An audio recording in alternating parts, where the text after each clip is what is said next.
देख बिछती थी एक खटिया, बाबा बुलाते थे फिर आओ कहाँ हो बिटिया, 12 खड़ी पहाड़े भर पेज लेख हिंदी, सुनते थे पहले सीधी फिर 100 से उल्टी गिनती। तब हाँ तब कुछ सवाल मीनिंग बूझो तो तुमको जाने, हाँ। तब कुछ सवाल मीनिंग बूझो तो तुमको जाने, फिर अपने नींद के या फिर भूख के बहाने। हाँ। चप्पल चप्पल पहन के जिनकी चलते थे शौक से हम, चप्पल पहन के जिनकी, जियो जियो मनु जियो। चप्पल पहन के जिनकी चलते थे शौक से हम, तुम पूछते हो उनके पाँव में क्या रखा है। यह है कविता का जादू, देखो। वाह, सैल्यूट बेटा सैल्यूट। बक्सों में उन घरों के रखा है एक जमाना, तुम कह रहे हो वैसे गाँव में क्या रखा है। और इस गीत का अंतिम बंद कि क्या क्या खोया इन शहरों ने इन महानगरों ने, मैं वो बंद पढ़ती हूँ, उसके बाद अपना स्थान लूंगी, आपका आशीर्वाद मिले। कि वो दोपहर की नींदें, वो रात की कहानी, वो दोपहर की नींदें, वो रात की कहानी, अम्मा के चोर डाकू भगवान राजा रानी। हाय वो दोपहर की नींदें, वो रात की कहानी, अम्मा के चोर डाकू भगवान राजा रानी, चलता था न जाना टोले में घर किसी भी, होते न थे पड़ोसी होती थी चाची भाभी। हाय हाय, ये सच्ची कविता है ये।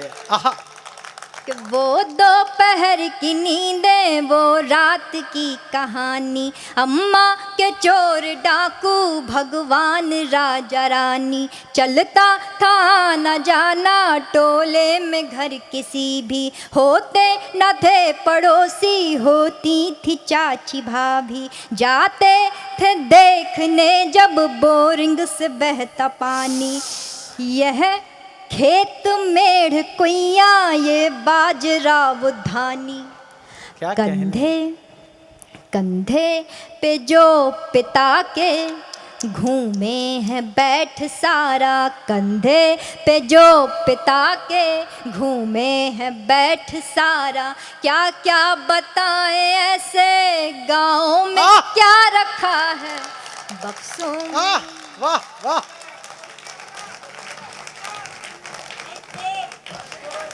गोविंद जी रुकिए रुकिए रुकिए।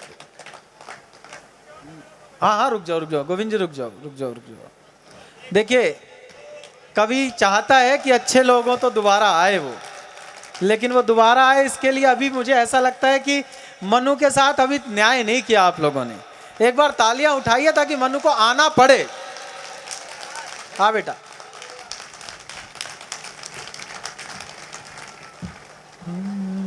मैं सच में जब आई थी तब सोच रही थी कि मैं मेले के कार्यक्रमों से थोड़ा सा बचती हूँ, शोर शराबे से, मुझे अभी ये सब नहीं आया है, पर मैं सोच रही थी कि आप लोग कैसा सुनेंगे, पर जिस तरीके से आपने सुना है। तुम कह रही हो ऐसे मेले में क्या रखा है? नहीं, मेले हमारे देश की संस्कृति के मूल में है, मेले बचे रहे, संस्कृति बची रहे। आप लोगों ने दोबारा याद किया तो कुछ अपने मन का सुना के जाऊँ या आप लोग कुछ? जी, वो सिक्के वाला कोई गीत कह रहे हैं। सिक्के वाला? हाँ, सिक्के वाला गीत, एक गीत जिसने मुझे देश भर में पहचान दिलाई। मैं यहाँ हूँ तो उस गीत की बदौलत हूँ। मुझे भी उसे पढ़ने में, मैं काफ़ी दिनों बाद उसे पढ़ रही हूँ। स्वागत बेटा। आप लोग मन से सुनिएगा, मैं मन से सुनाती हूँ, आनंद लेते हैं कि स्वागत मनु, स्वागत। जीवन में वो गीत, असल में जीवन में कोई प्रेम हो या कोई भी कार्य हो जब अधूरा रह जाता है तो एक मनोस्थिति ऐसी आ जाती है कि ठीक है जो हुआ सो हुआ, हम आगे बढ़ते हैं। तो ये उसी मनोस्थिति का गीत है कि ठीक है, हमको शुभकामनाएं, अब जो होना था सो हो चुका।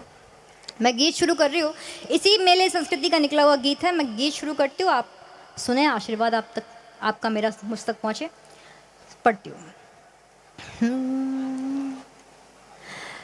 गीत गानों कीर्तन में, हाय हाय,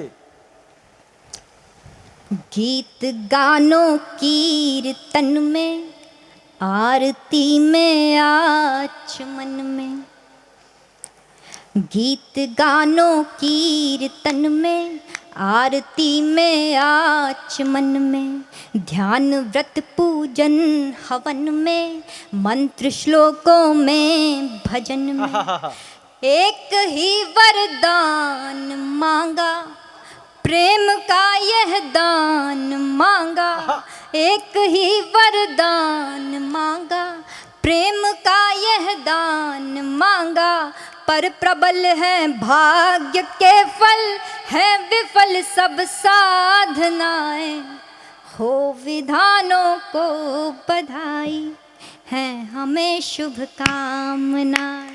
बहुत अच्छे मनु। विधानों को बधाई, है हमें शुभकामनाएं। ये है कविता, वाह वाह वाह। आप लोगों ने दूसरी बार याद किया और इतने हल्के मन से सुनेंगे तो सुनाने में मजा नहीं आएगा। मनु ये बहुत अच्छा सुन रहे हैं, ये सच में दिल से सुन रहे हैं इस समय। स्वागत बच्चे। जब हम लोग कभी किसी नदी से निकलते तो मम्मी कहती है ना कि उसमें सिक्का डाल दो, कुछ भी हो, मैं वहीं से एक बंद उठाती हूँ, सुनिएगा। कि चूम दर मंदिर शिवालय, इंसान जब अटकता है तो कहाँ कहाँ नहीं भटकता है, वही भटकन पड़ रही है, सुनिएगा। स्वागत। कि चूम दर मंदिर शिवालय, नद नदी सिक्के उछाले, आहा, चूम दर मंदिर शिवालय, नद नदी सिक्के उछाले, पाठ जप तप कर के हारे, कर लिए उपवास सारे, मन्नतों के बांध धागे, काश कोई पुण्य जागे, मन्नतों के बांध धागे, काश कोई पुण्य जागे, के सुनी जाए कहीं तो अनसुनी सब प्रार्थनाएं, वाह वाह वाह, आहा, हो विधानों को बधाई, है हमें शुभकामनाएं। ये गीत 4 बंद का है। मैं तीसरा बंद पढ़ के छोड़ दूंगी, ये आप लोग बताएंगे तीसरे बंद के बाद कि मुझे चौथा पढ़ना है कि नहीं पढ़ना है।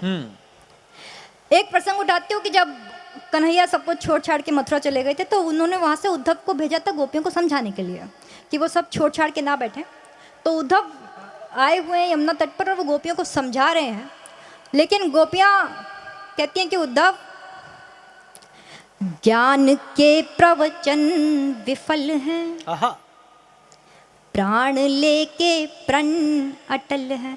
कैसे किसी को छोड़ दिया जाए कि उद्धव, ज्ञान के प्रवचन विफल हैं, प्राण लेके प्रण अटल है, प्रीत का हठ योग साधे, प्रश्न है अंतस में आधे। और प्रश्न क्या कि क्यों नहीं तुम भाग्य मेरे, क्या नहीं मैं योग्य तेरे, क्यों नहीं तुम भाग्य मेरे, क्या नहीं मैं योग्य तेरे, पूर्ण हो किस विधि कहो तुम ये मनोरथ कामनाएं, हो विधानों को बधाई, है हमें शुभकामनाएं।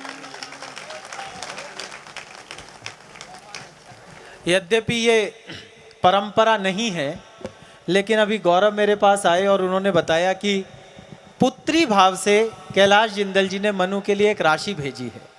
यदि मैं उस राशि का उल्लेख करूंगा तो ऐसा लगेगा जैसे कीर्तन और जागरण में किसी ने कुछ भेजी हो। मैं चाहता हूं कि मैं उस राशि का उल्लेख ना करूं, और उन्होंने पितृभाव से भेजा है तो मैं पुत्री भाव से तुम्हें देता हूं और तुम्हें स्वीकार करना चाहिए। ये कवि सम्मेलनों की परंपरा नहीं है, लेकिन ये जैन समाज का मंच है, इसे कवि सम्मेलन समझो ही मत, ये परिवार है। तो एक बार तालियां बजाकर आशीष आप भी दें।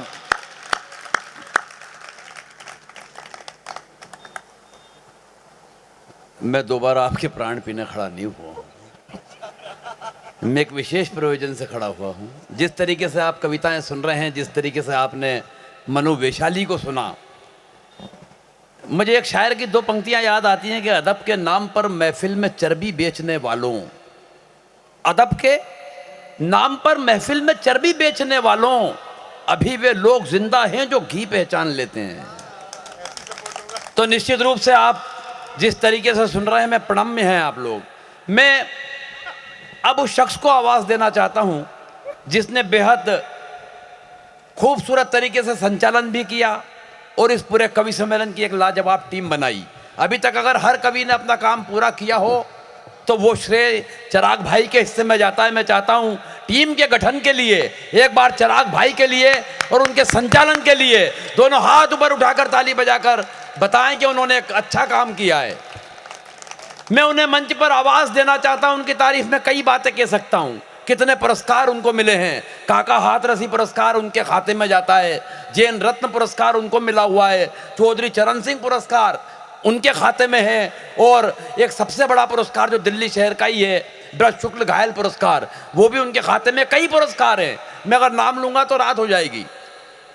सच बता रहा हूं, लाल किले के एक हर कवि सम्मेलन में उनकी उपस्थिति अनिवार्यतम होती है।